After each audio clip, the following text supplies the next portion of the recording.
जन गण मन अधिनायक जय हे भारत भाग्य विधाता। पंजाब सिंध गुजरात मराठा द्राविड़ उत्कल बंगा। विंध्य हिमाचल यमुना गंगा उच्चल जलधि तरंगा। तव शुभ नामे जागे तव शुभ आशीष मांगे।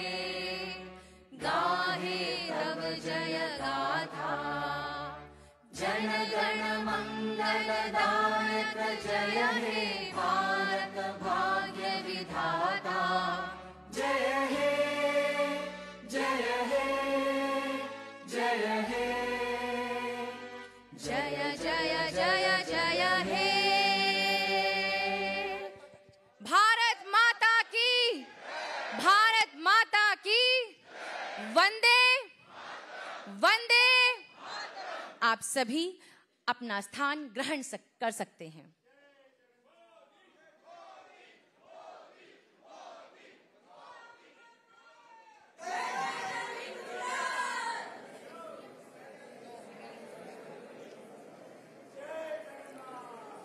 अब हम सादर आमंत्रित करते हैं हमारे माननीय राजदूत श्री विनय कुमार जी को कि वह यहाँ पर पधार कर हमारे आदरणीय माननीय यशस्वी प्रधानमंत्री श्री नरेंद्र मोदी जी को संबोधन के लिए आमंत्रित करें। धन्यवाद। भारतीय समाज बहुत बहुत हार्दिक अभिनंदन कर रहा है आपको। प्रधानमंत्री जी 9 साल के बाद भारतीय समुदाय मॉस्को में आपको पाकर बहुत ही भाव विह्वल है और आपके आशीर्वचन का अपेक्षित है। आदरणीय प्रधानमंत्री जी, मैं आपसे विनम्र आग्रह करता हूं कि आप अपने आशीर्वचन से भारतीय समाज को कृतार्थ करें। धन्यवाद।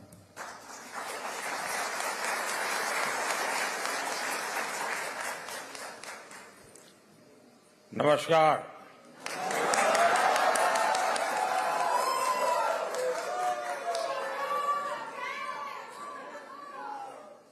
प्रियत मोस्कवा,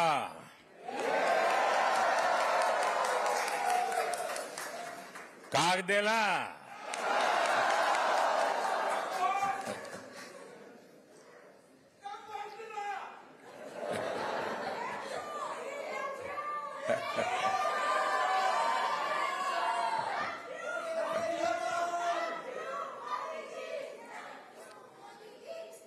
आपका ये प्रेम, आपका ये स्नेह, आपने यहां आने के लिए समय निकाला, मैं आपका बहुत बहुत आभारी हूं। मैं अकेला नहीं आया हूं, मैं मेरे साथ बहुत कुछ लेकर के आया हूं।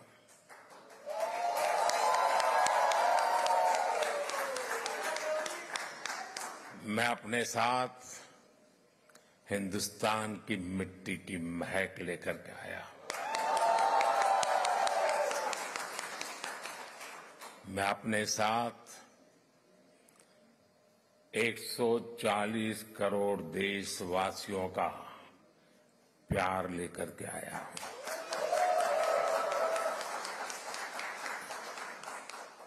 उनकी शुभकामनाएं आपके लिए लेकर के आया हूं। और ये बहुत सुखद है कि तीसरी बार सरकार में आने के बाद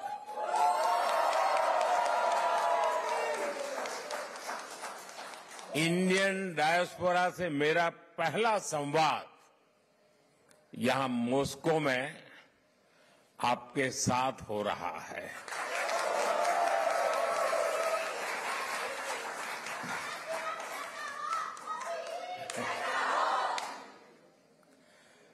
वैसे साथियों, आज 9 जुलाई है और आज के ही दिन मुझे शपथ लिए पूरा 1 महीना हुआ है।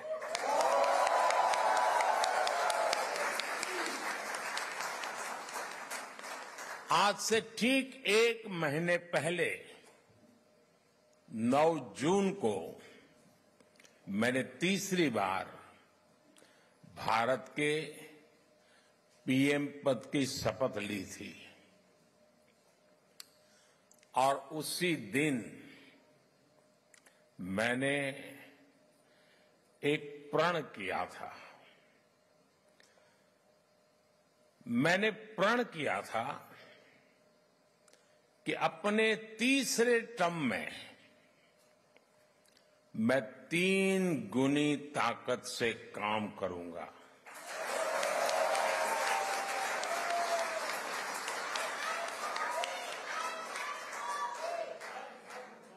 तीन गुनी रफ्तार से काम करूंगा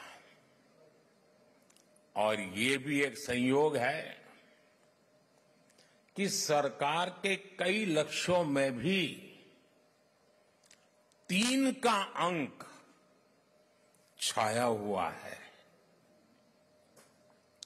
सरकार का लक्ष्य है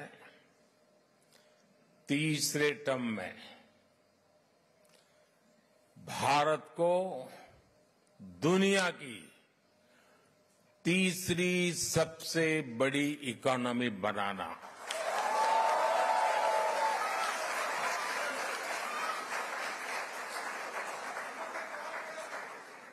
सरकार का लक्ष्य है तीसरे टर्म में गरीबों के लिए 3 करोड़ आवास बनाना, 3 करोड़ घर बनाना। सरकार का लक्ष्य है तीसरे टर्म में 3 करोड़ लखपति दीदी बनाना।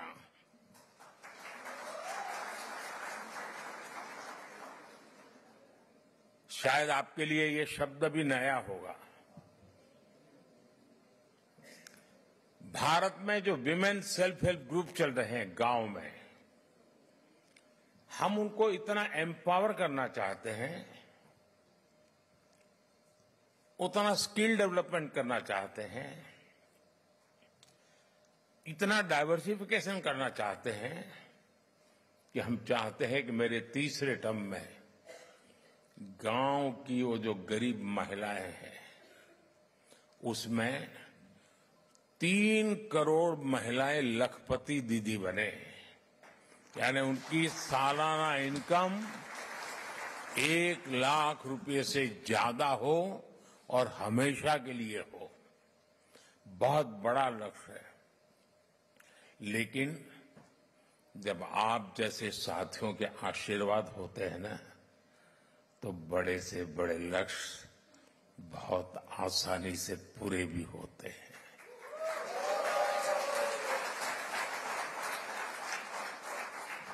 और आप सब जानते हैं,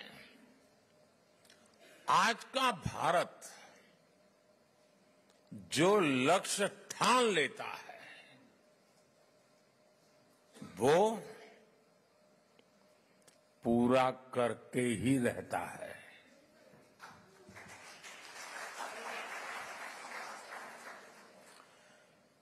आज भारत वो देश है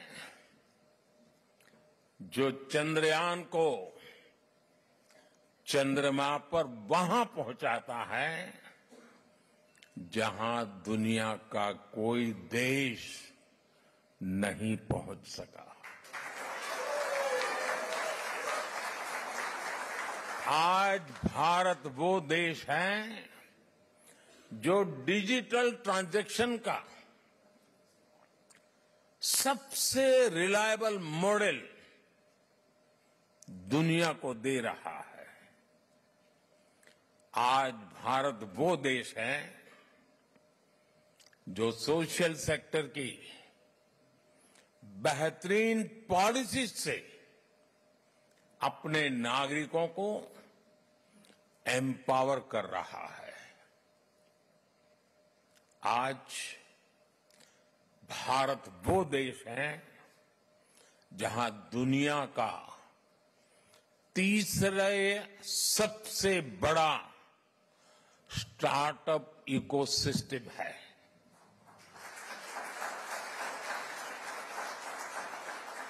मैं जब 2014 में पहली बार आप लोगों ने मुझे देश की सेवा करने का मौका दिया, तब कुछ सैकड़ों में स्टार्टअप हुआ करते थे।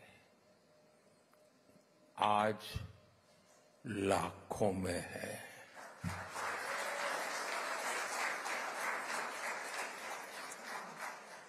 आज भारत वो देश है जो रिकॉर्ड संख्या में पेटेंट फाइल कर रहा है, रिसर्च पेपर पब्लिश कर रहा है, और यही मेरे देश के युवाओं का पावर है, वही उनकी शक्ति है। और दुनिया भी हिंदुस्तान के नौजवानों की टैलेंट को देखकर अचंभित भी है।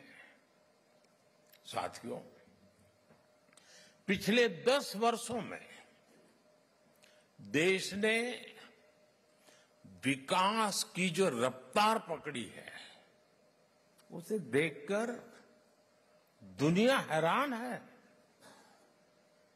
दुनिया के लोग जब भारत आते हैं तो कहते हैं भारत बदल रहा है। आप भी आते हैं तो ऐसा ही लगता है ना?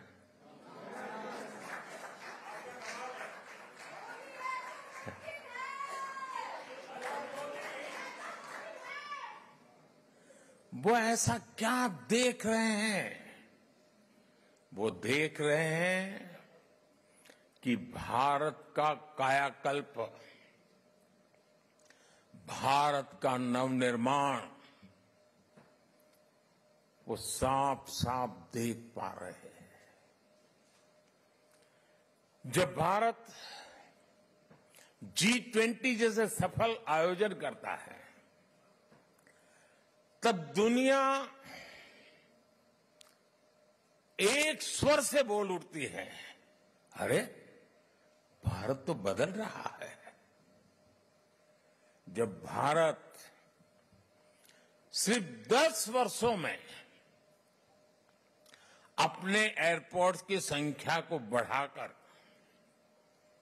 2 गुना कर देता है, तो दुनिया कहती है वाकई भारत बदल रहा है। जब भारत सिर्फ 10 साल में 40,000 किलोमीटर से ज्यादा, यह आंकड़ा याद रखना, 40,000 किलोमीटर से ज्यादा रेल लाइन का इलेक्ट्रिफिकेशन कर देता है,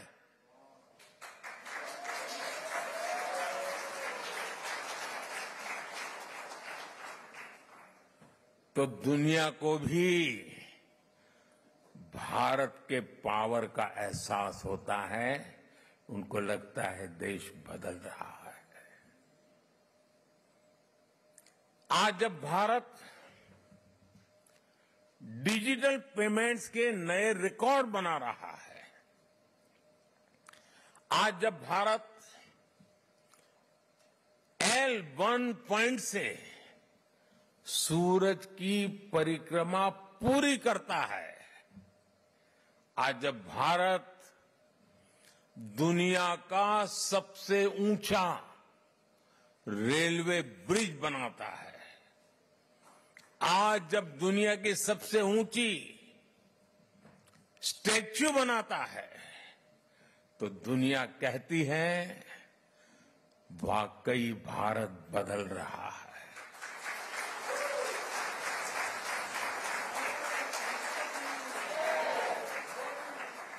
और भारत कैसे बदल रहा है?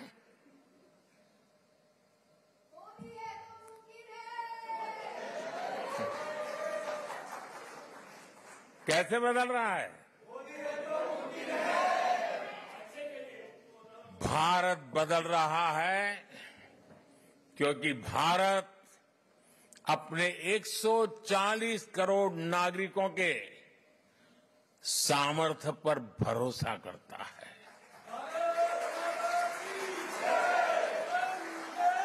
विश्व भर में फैले हुए भारतीयों का सामर्थ्य पर भरोसा करता है, गर्व करता है।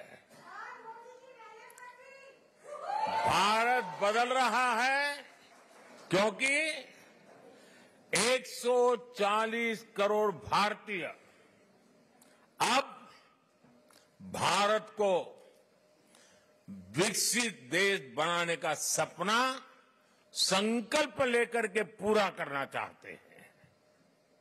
इसके लिए आप मेहनत करते हो। हिंदुस्तान पूरा मेहनत कर रहा है, हर किसान कर रहा है, हर नौजवान कर रहा है, हर गरीब कर रहा है।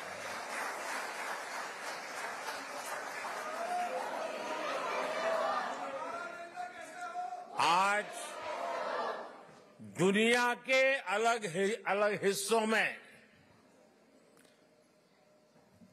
जो मेरे भारतीय भाई बहन रहते हैं,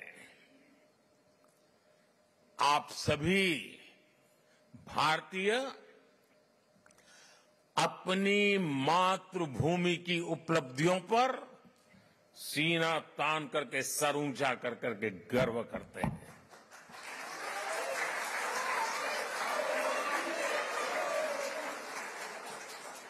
आप गर्व से बताते हैं कि आपका भारत आज किन बुलंदियों को छू रहा है। अपने विदेशी दोस्तों के सामने भारत का जिक्र आते ही आप देश की उपलब्धियों की पूरी लिस्ट रख देते हैं और वो सुनते ही रह जाते हैं। मैं जरा आपसे पूछता हूं, क्या बताइए, मैं जो कह रहा हूं सच है कि नहीं है? आप ऐसा करते हैं कि नहीं करते? आपको गर्व होता है कि नहीं होता है? दुनिया का आपकी तरफ देखने का नजरिया भी बदला है कि नहीं बदला है?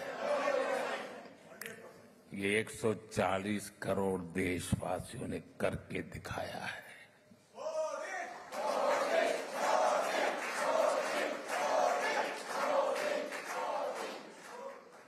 आज 140 करोड़ भारतीय दशकों से चली आ रही समस्याओं को सुलझाने में विश्वास करता है। कारपेट के नीचे दबा करके गुजारा करना अब देश को गुवारा नहीं है दोस्तों।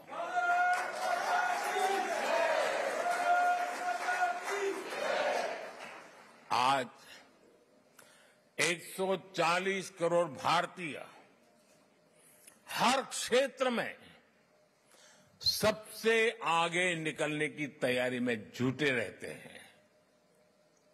आपने भी देखा है, हम अपनी अर्थव्यवस्था को सिर्फ कोविड संकट से बाहर निकाल करके ही नहीं लाए, बल्कि भारत ने अपनी अर्थव्यवस्था को दुनिया की सबसे मजबूत इकोनॉमी में से एक बना दिया।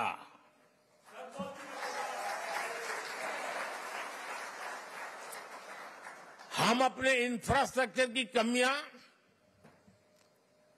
दूर तो कर ही रहे हैं, बल्कि हम ग्लोबल स्टैंडर्ड के माइलस्टोन क्रिएट कर रहे हैं। हम सिर्फ अपनी स्वास्थ्य सेवाएं सुधार रहे ऐसा नहीं, बल्कि देश के हर गरीब को मुफ्त इलाज की सुविधा भी दे रहे हैं और दुनिया की सबसे बड़ी हेल्थ एश्योरेंस स्कीम चलाते हैं। आयुष्मान भारत, ये दुनिया की सबसे बड़ी स्कीम है। ये सब कैसे हो रहा है दोस्तों? इसे कौन कर रहा है? मैं फिर कहता हूं, 140 करोड़ देशवासी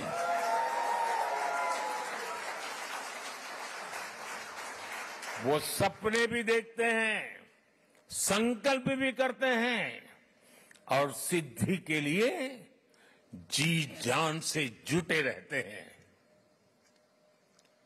यह हमारे नागरिकों की मेहनत, लगन और निष्ठा से संभव हो रहा है। साथियों, भारत में ये बदलाव सिर्फ सिस्टम और इंफ्रास्ट्रक्चर का ही नहीं है। ये बदलाव देश के हर नागरिक के, हर नौजवान के आत्मविश्वास में भी दिख रहा है।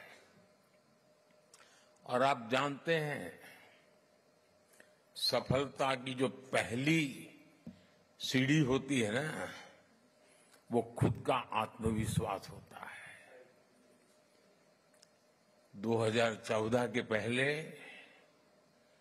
हम निराशा की गर्त में डूब चुके थे। हताशा, निराशा ने हमको जकड़ लिया था।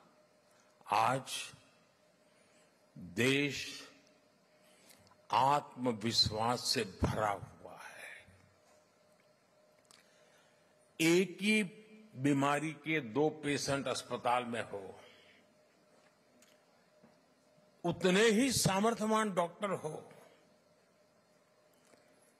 लेकिन एक निराशा में डूबा हुआ पेशेंट हो, दूसरा आत्मविश्वास से भरा हुआ पेशेंट हो, तो आपने देखा होगा आत्मविश्वास से भरा हुआ पेशेंट कुछ ही हफ्तों में ठीक होकर के अस्पताल से बाहर आता है।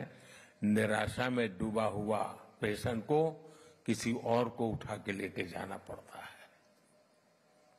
आज देश आत्मविश्वास से भरा हुआ है और ये हिंदुस्तान की सबसे बड़ी पूंजी है। आपने भी हाल में T20 वर्ल्ड कप में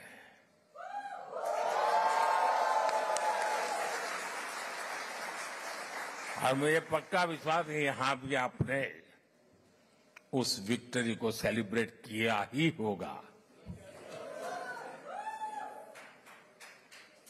किया था कि नहीं किया था? गर्व हो रहा था कि नहीं हो रहा था? वर्ल्ड कप को जीतने की असली स्टोरी जीत की यात्रा भी है। आज का युवा और आज का युवा भारत आखिरी बॉल और आखिरी पल तक हार नहीं मानता है।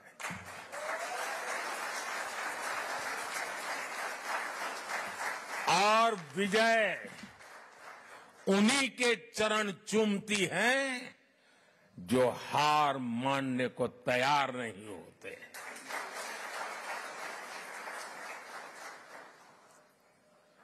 ये भावना सिर्फ क्रिकेट तक सीमित नहीं है, बल्कि दूसरे खेलों में भी दिख रही है।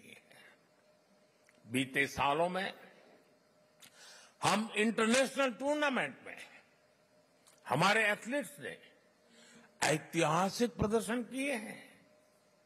इस बार पेरिस ओलंपिक में भी भारत की तरफ से एक शानदार टीम भेजी जा रही है।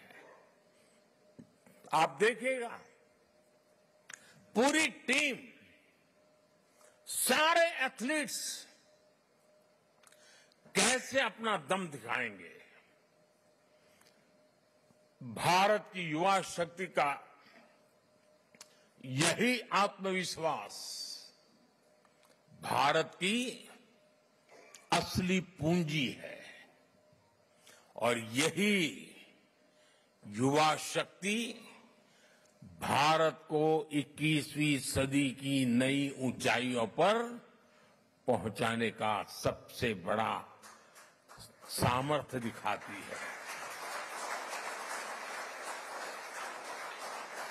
साथियों, आपने चुनाव का माहौल भी देखा होगा, टीवी पर देखते होंगे चुनाव कैसा चल रहा है, कौन क्या कह रहा है, कौन क्या कर रहा है। साथियों, चुनाव के दौरान मैं कहता था कि बीते 10 सालों में भारत ने जो विकास किया वो तो सिर्फ एक ट्रेलर है।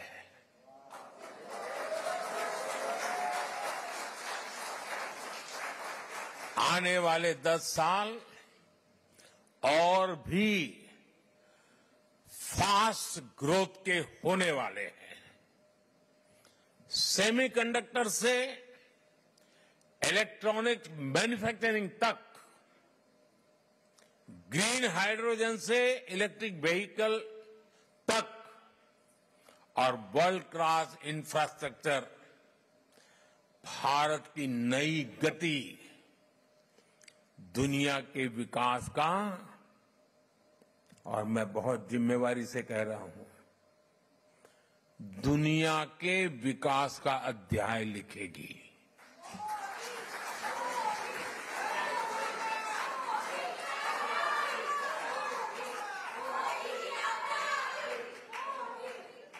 आज ग्लोबल इकोनॉमी की ग्रोथ में 15% भारत कंट्रीब्यूट कर रही है। आने वाले समय में इसका और ज्यादा विस्तार होना तय है। ग्लोबल पॉवर्टी से लेकर क्लाइमेट चेंज तक हर चैलेंज को चैलेंज करने में भारत सबसे आगे रहेगा और मेरे तो डीएनए में है चुनौती को चुनौती देना।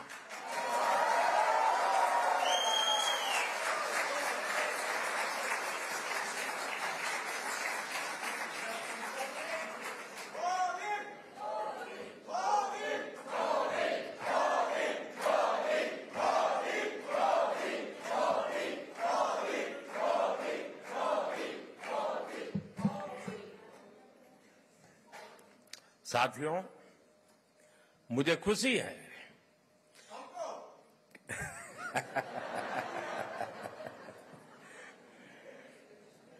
बस यही प्यार जो है ना दोस्तों,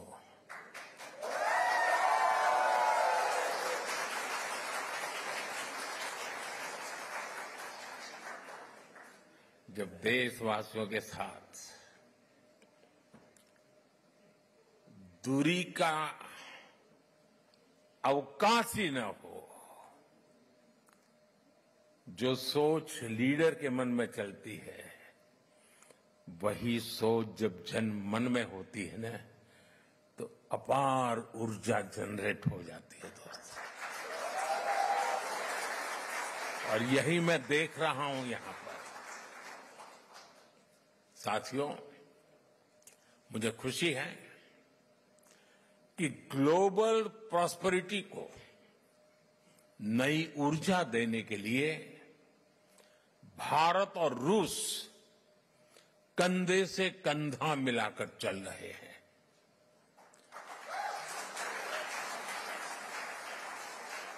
यहां मौजूद आप सभी लोग भारत और रूस के संबंधों को और नई ऊंचाई दे रहे हैं। आपने अपनी मेहनत से, अपनी ईमानदारी से रूस के समाज में अपना योगदान दिया है।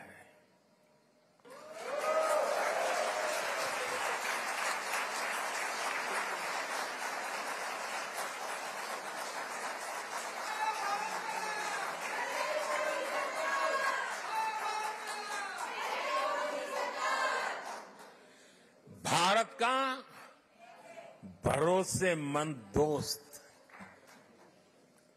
हमारे रशियन फ्रेंड्स इसे द्रुजबा कहते हैं और हम हिंदी में इसे दोस्ती कहते हैं। रूस में सर्दी के मौसम में टेम्परेचर कितना ही माइनस में नीचे क्यों न चला जाए, भारत रूस की दोस्ती हमेशा प्लस में रही है, गर्मजोशी भरी रही है।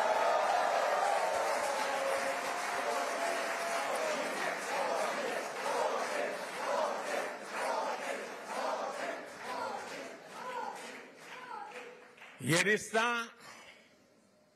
म्यूचुअल ट्रस्ट और म्यूचुअल रिस्पेक्ट की मजबूत नींव पर बना है।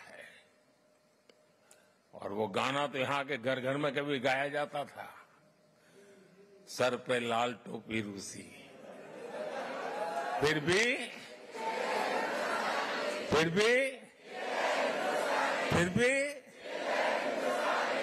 ये गीत भले ही पुराना हो गया हो, लेकिन सेंटिमेंट्स एवरग्रीन है।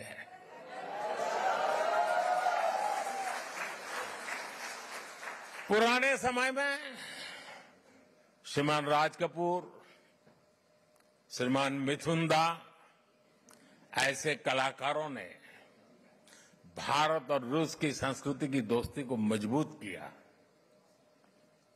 भारत रूस के हमारे रिश्तों को हमारे सिनेमा ने आगे बढ़ाया और आज आप सभी भारत रूस के रिश्तों को नई ऊंचाई दे रहे हैं।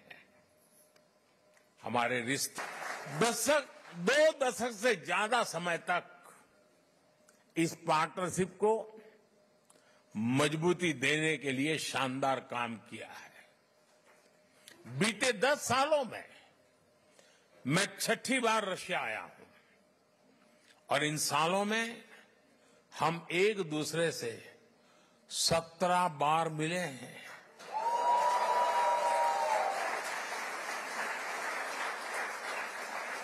ये सारी मीटिंग ट्रस्ट और रिस्पेक्ट को बढ़ाने वाली रही है। जब हमारे स्टूडेंट्स संघर्ष के बीच फंसे थे तो प्रेसिडेंट पुतिन ने उन्हें वापस भारत पहुंचाने में हमारी मदद की थी। मैं रूस के लोगों का, मेरे मित्र प्रेसिडेंट पुतिन का इसके लिए भी फिर से आभार व्यक्त करता हूं। साथियों, आज बड़ी संख्या में हमारे नौजवान रशिया में पढ़ाई के लिए आते हैं। मुझे बताया गया है कि यहां अलग अलग राज्यों की एसोसिएशन भी है।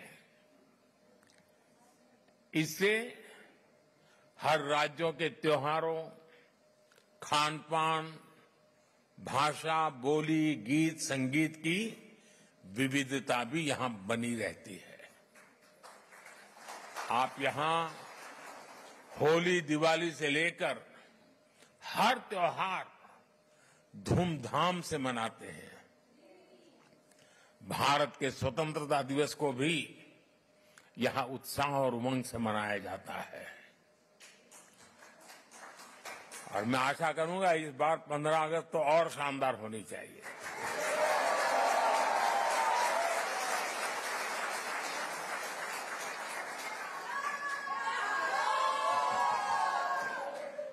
पिछले महीने इंटरनेशनल योग डे पर भी हजारों लोगों ने यहां पार्टिसिपेट किया था। मुझे एक और बात देखकर और भी अच्छा लगता है, यहां जो हमारे रशियन दोस्त हैं वो भी इन त्योहारों को मनाने के लिए उतने ही जोश से आपके साथ शामिल होते हैं। ये पीपल टू पीपल कनेक्ट सरकारों के दायरे से बहुत ऊपर होता है और वो एक बहुत बड़ी ताकत भी होता है।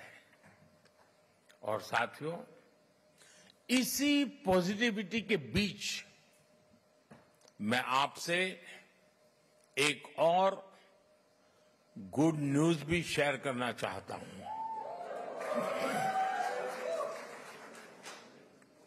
आप सोचते होंगे कौन से गुड न्यूज आए। कजान और युकातेरिनबुर्ग में 2 नए काउंसलेट खोलने का निर्णय लिया गया है।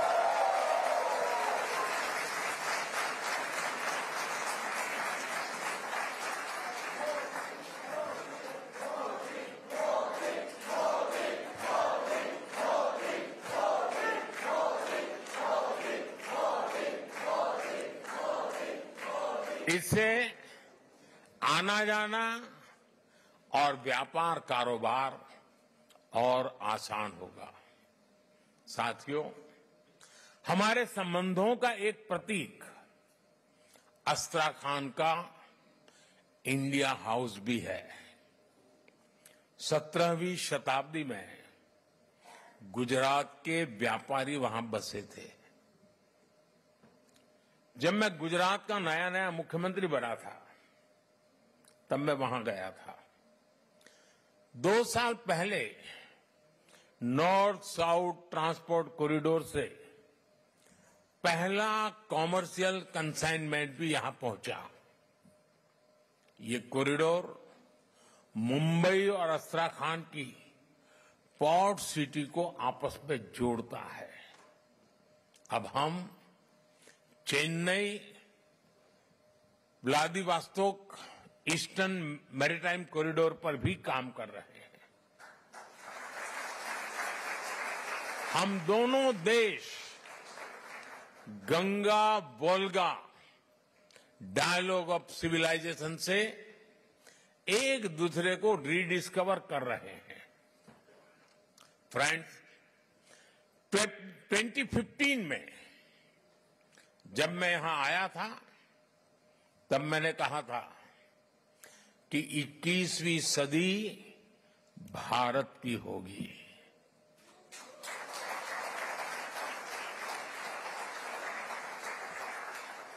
तब मैं कह रहा था, आज दुनिया कह रही है।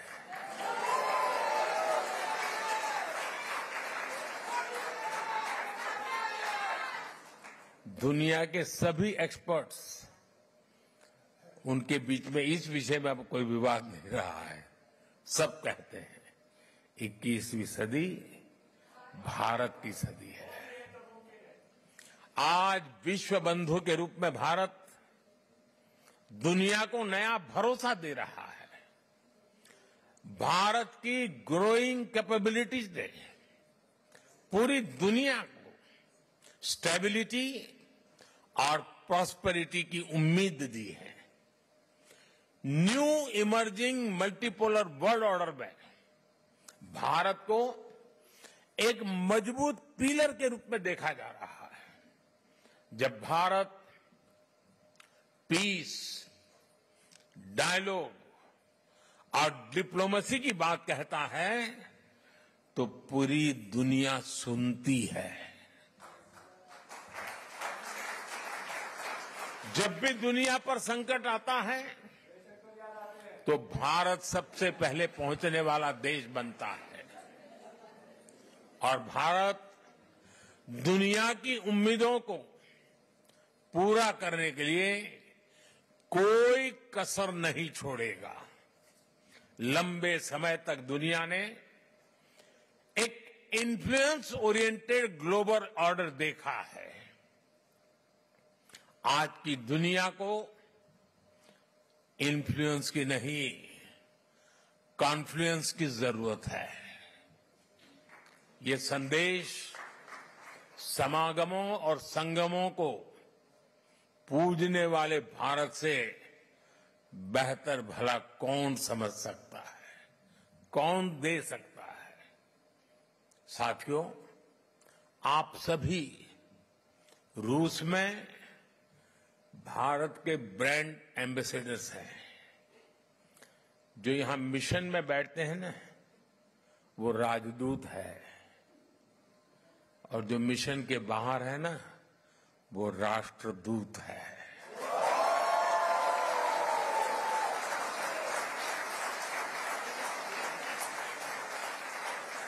आप ऐसे ही रूस और भारत के रिश्तों को मजबूत बनाते रहें। साथियों, 60 साल के बाद हिंदुस्तान में कोई सरकार तीसरी बार चुनी जाए, ये अपने आप में बहुत बड़ी बात है।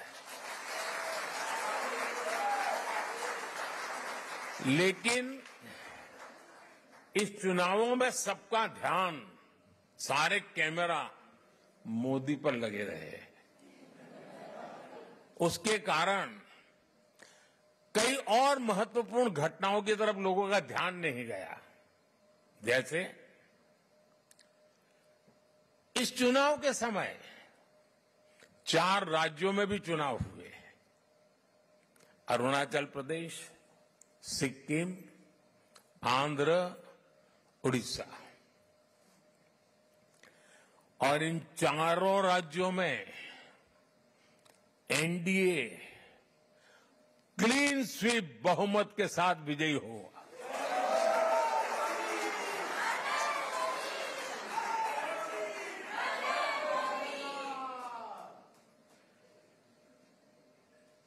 और अभी तो महाप्रभु जगन्नाथ जी की यात्रा चल रही है। जय जगन्नाथ। उड़ीसा ने तो बहुत बड़ा रिवॉल्यूशन किया है, और इसलिए मैं भी आज आपके बीच में उड़िया स्कार्फ पहन के आया हूं।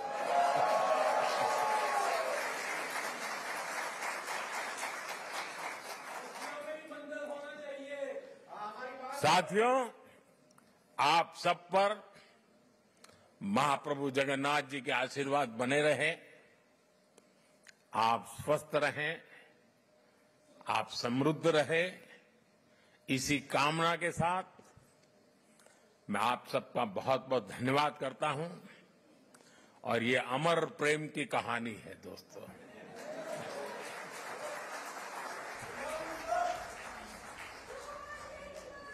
ये दिनों दिन बढ़ती रहेगी, सपनों को संकल्प में बदलती रहेगी, और हमारे कठोर परिश्रम से हर संकल्प सिद्धि को पार करके रहेगा। इसी विश्वास के साथ मैं फिर एक बार आपका हृदय से बहुत बहुत आभार व्यक्त करता हूं। मेरे साथ बोलिए, भारत माता की, भारत माता की, भारत माता की। वंदे वंदे वंदे मातरम, वंदे मातरम, वंदे मातरम, वंदे मातरम, वंदे। मातरम। बहुत बहुत धन्यवाद। मैं समस्त भारतीय समुदाय की ओर से माननीय प्रधानमंत्री जी का आभार व्यक्त करती हूँ कि उन्होंने अपने अति व्यस्त कार्यक्रम से इतना समय निकाला और हम सबको संबोधित किया। आप सभी से मेरा तो करीब 50 मिनटों तक भारतीय समुदाय के साथ प्रधानमंत्री रहे, और सभी को बहुत ही बेसब्री से इंतजार रहता है जब भी प्रधानमंत्री विदेश यात्रा पर आते हैं तो वहाँ पर जो भारतीय समुदाय होता है कि वो क्या कुछ लेकर के आए हैं। तो समुदाय के लिए तो कुछ जो फैसले लिए गए हैं उसका जिक्र उन्होंने किया, लेकिन भारत और रूस की जो दोस्ती है, जो संबंध है, और एक तरह से लास्ट में जब उन्होंने कहा कि ये अमर प्रेम की कहानी है, तो दुनिया को नया रास्ता दिखाएगी। कई बड़ी बातें आज संबोधन में निकली हैं। मुकुल जी।